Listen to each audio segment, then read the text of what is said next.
Warning. The following episode contains scenes of extreme violence, gore, and bad language that some viewers will find offensive. This is Demonologist for Hire.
Hello?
You know, you could have phoned me. You didn't have to leave a note.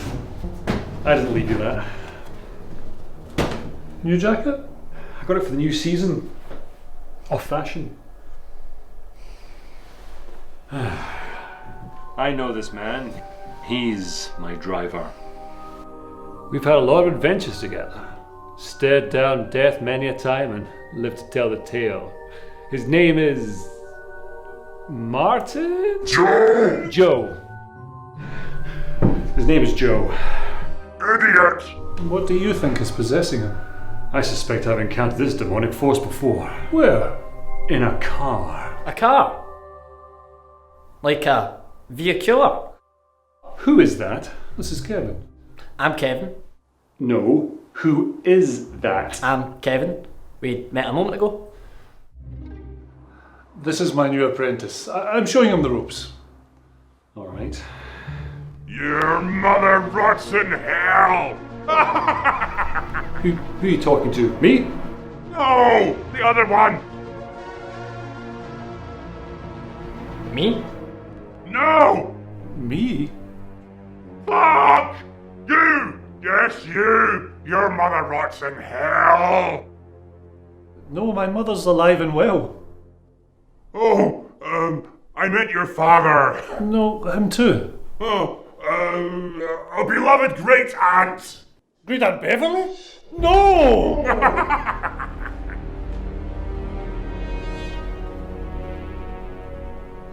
Isn't that scary up close? I wouldn't get too close. These things can go...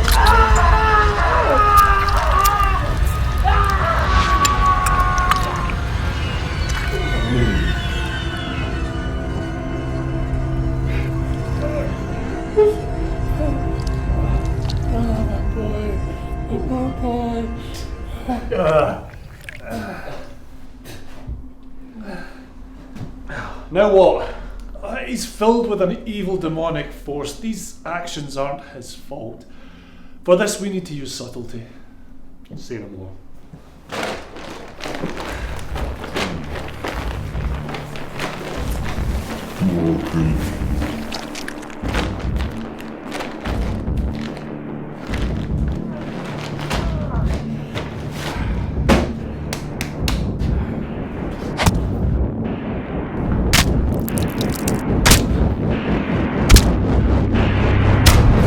Stop! What are you doing, man?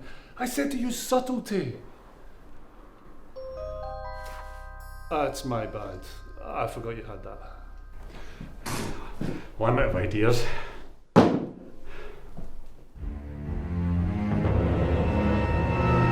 Oh! What's wrong, guys? Did it get me? Is it noticeable? Not really. It's paper cut. Scratch. Oh, thank God. A flesh wound. Barely noticeable. You wouldn't even know something in your face. This calls for extreme measures. What are these for? You can't hear the kind of scripture I'm about to use. It's too powerful. What about him? What? It's fair enough.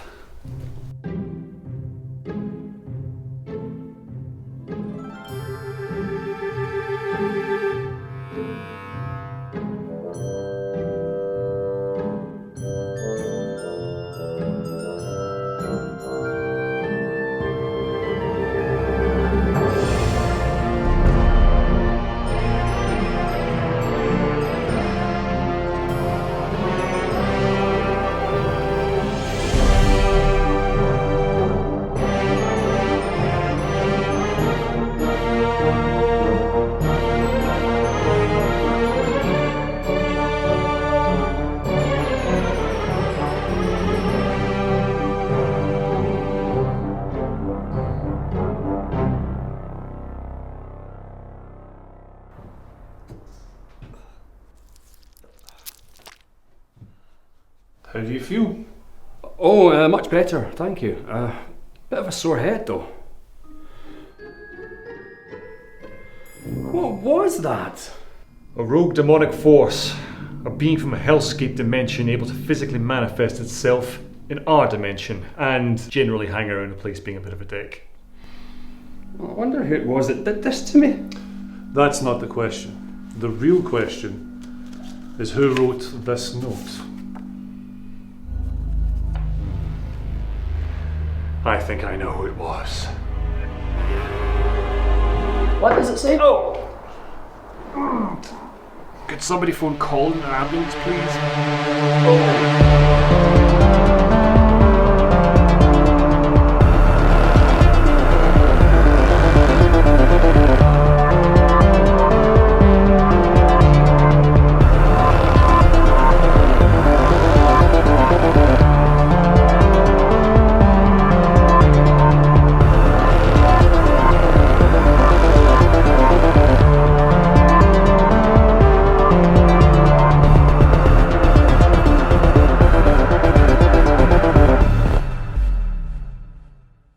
Thank you for joining us again. This is the Death's Parade Film Fest Theater, presented by the folks putting on the Horror Film Festival that happens in San Jose, California. Due to COVID-19, this year has been postponed, but we are already accepting submissions for 2021. That's going to definitely be happening. So if you have something that's in the works or on hold because of the coronavirus, definitely check our website, www.deathparadefilmfest.com. This will be a screening with Uisdean Murray, director of Demonologist for Hire, that has turned into a web series. Congratulations on your success. It was an amazing short. I loved the comedy. I thought that was the best part of it. It was really engaging and kind of it roped you in really quickly. Cool, thank you very much. Yeah, well, I'm the director of Demonologist for Hire. The writer is a chap called Bryn Owen. It's his creation. Unfortunately, I don't think he's with us tonight. And it stars Bryn, and it stars quite a few other actors. Mainly another guy called Ronni Menzies-Stirling, who plays Joe Caxey, and several other characters. And it's a supernatural comedy web series, and you can watch it all on YouTube for free. And there you go. Nice. Yeah, I do have a quick question about your lovely homage to The Exorcist and the episode that we're watching. So Cool. how was it filming that episode? That episode, I think, is still my favourite episode because of it's just full-on gore and prosthetic makeup. It's just I was at home doing that. Fortunately, all our episodes are shot in one day, so it's a crazy, mad rush just to get it done. Usually shot at weekends, when everyone's off work and it's got a bit of free time, we get together and shoot an episode. But this one was good. We had lots of blood and lots of effects. It was a crazy long day. A lot of fun. It looked like a lot of fun. I wanted to be on that set. I thought outside of the comedy, which was on point, by the way, the timing of it was just right. Sometimes I know it can be difficult doing a horror comedy because the timing has to be almost perfect. Otherwise, it falls flat. It can actually detract from the rest of the film. I thought the comedic portion was absolutely perfect. I thought that made the gore, it was such a stark contrast between the level of seriousness with the exorcism and the gore, and then you throw in the comedy. It just keeps you in balance. You're like, I don't know what to expect next. I don't know what's going to happen in the next 30 seconds. So I'm excited to watch the rest of the series that's on YouTube. It looks just as good, and I visited your website. Everything is looking amazing, and it looks like you guys are really onto something here. Thanks very much. That's definitely one of our favourite episodes, and definitely our most successful episode in terms of showing at festivals. We hope to definitely get some more gore in future episodes, return to that kind of splatterfest. Now, what was the inspiration? What got it all started, the Demonologist for Hire? Well, the creator, Bryn, Owen, I'd worked with him. He's a good friend of mine, and we'd worked together on a few projects in the early 2000s. And I think that myself, Bryn, and Ronni, I think we'd taken a break from filmmaking, and we just felt like getting back into it. And why not try a web series? And Bryn came up with this concept, and he approached the two of us, and we just loved it straight away. I mean, it's right up our street. Bryn's such a great writer. He's so funny, and I love my comedy horror, and it's such a great opportunity to get in there. So when I write stuff, it's very serious, and I can't do comedy, I can't write comedy, but I just love watching comedy horror. So this was a good opportunity for me to get in there and have some fun. I couldn't write comedy horror. It would be so scary. I could probably write maybe a little bit of a comedy, but to throw it in there and have it be a mix like that comes out pleasing, that would scare the heck out of me. I think it takes some serious writing chops to be able to pull it off. It does. Oh, definitely. I think comedy is so hard to write, to get it right. There's very few comedy horrors that are successful, I think. But when it works, it's nice. Yeah, very true. No, how did this whole concept come about between you guys? Well, like I said, it's definitely Bryn's concept, and I think he knows what I like, and he knew what Ronni likes, and so the three of us were, because we had worked together so many times and become good friends, it's something we could do in our free time at the weekends, because it's very much a grassroots project. It's all self-funded with a bit of crowdfunding from Indiegogo, but it's all pretty much out of our own pockets, very low budget, and we're all doing it for the love of it. And I hope that comes across on the screen.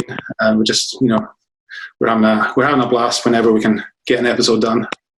That's fantastic. It does show, because poor Kevin in that episode we were watching.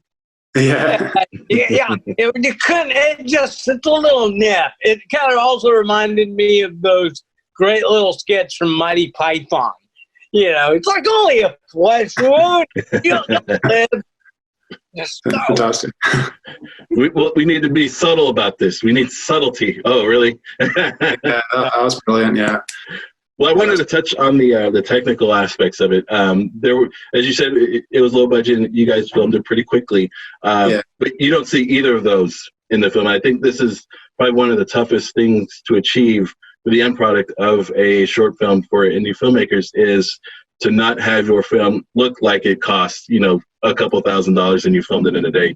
Because ones without the proper skill behind the camera, you can pretty much spot out immediately that this was filmed in a day and it cost a couple $1,000s, and that's about as much effort was put in. But when watching Demonologist for Hire, you don't get any of that sense. I think even the way you guys set up the shots, when the priest and his apprentice are walking in, and the guy is bound with the bag over his head. The only source of lighting that you would see for the viewer is the flashlight. But there are little tricks that I noticed, that although the source is a flashlight, that is not the only source, because there's other forms that you can see bringing out facial tones. So the subtleties, I'm not calling the subtleties as far as lighting the scene, especially with the apprentice face as he's looking in, everything looked like it was done by professionals. That this wasn't their first time behind a camera. That there was some serious thought into framing the shots, lighting the shots, even the sound engineering that went into it. Everything screamed, these guys know what they're doing, and they came together and they put it together a really good project. Cool. Thank you. That's great to hear. I mean, like I said, I've worked with these guys before, and for the second series, this was the first episode from the second series, and a good friend of mine that I've worked with before, he teaches filmmaking, so he was the cinematographer on it, and he just loves horror, and he knows how to frame a shot, and he's good at improvising and thinking on the spot, and just using what we had. I mean, the set, we were so fortunate. Another guy we knew had just bought this property that he's going to do up, so we had free reign in this derelict house, and that just really made the script, just finding this derelict house and being able to shoot in there and what about and light it. It's, makes it a lot easier. True. Now there's a little bit of a... Oh, go ahead, Joe. No, I was like, it's always in England out there. There's always, beautiful locations to film at. Just going to the moors.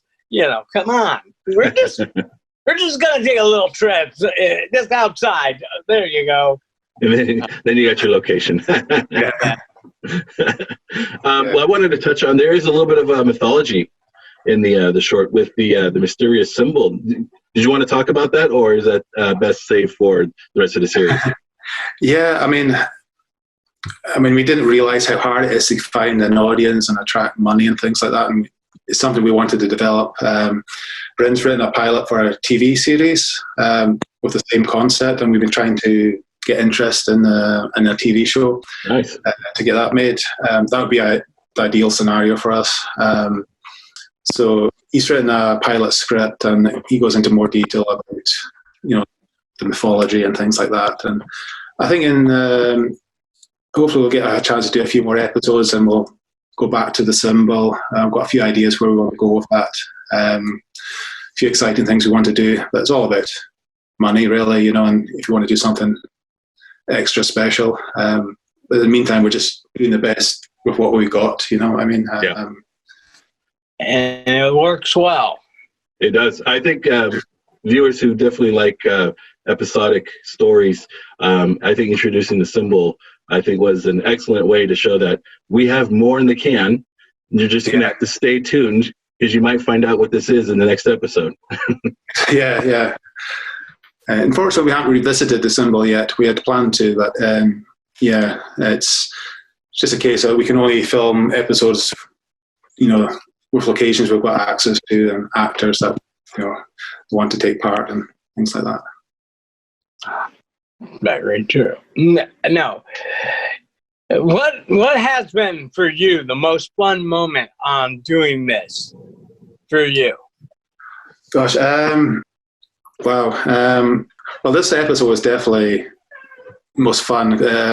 I love doing horror, anything with a lot of action in it, atmosphere. I guess when you're shooting it, it's just constant stress for me. I don't know if I enjoy it at the time, but looking back, you think, yeah, that was amazing. I guess editing it is probably the most fun aspect, seeing it all come together, all the different elements. It's a bit more relaxed environment and more satisfying, I guess. But yeah, these shoots are crazy. It's just constant. I believe you.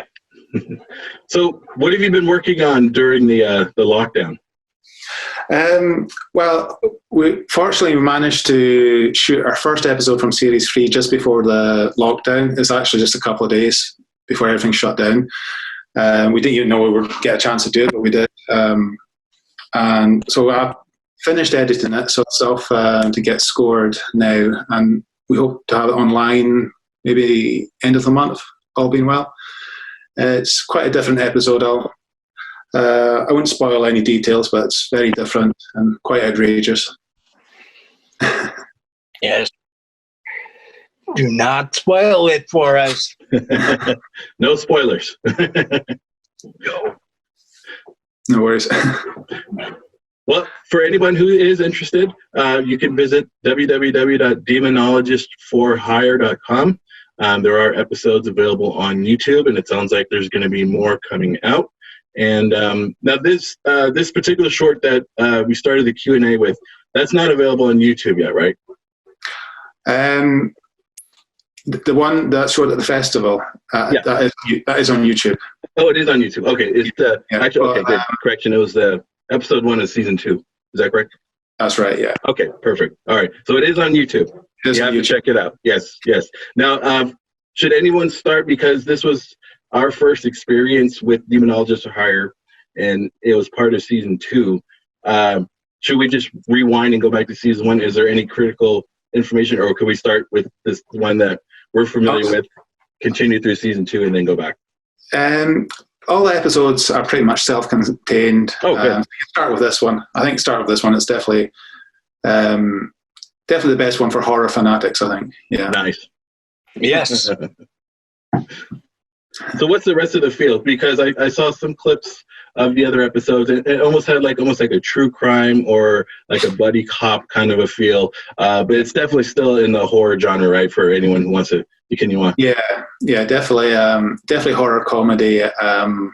Obviously, a lot of them it's very low tech. We can't go too extreme. And we have a few spin-off shows. There's one called Spooky Scotland, and there's a bit of blood in that. Right. So check that one out. It's quite funny. And Joe Caxey, the demonologist's right-hand man, he's got his own wee spin-off show of 1-minute shorts. And we did a 15-second short for the 15-second film festival. It's quite gory. Oh, good. Nice.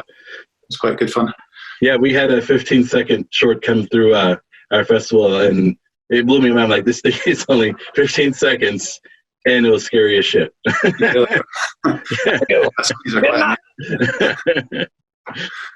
Well, I want to thank you very much for coming on, Uisdean. It was a pleasure talking about Demonologist for Hire. Everyone, once again, demonologistforhire.com.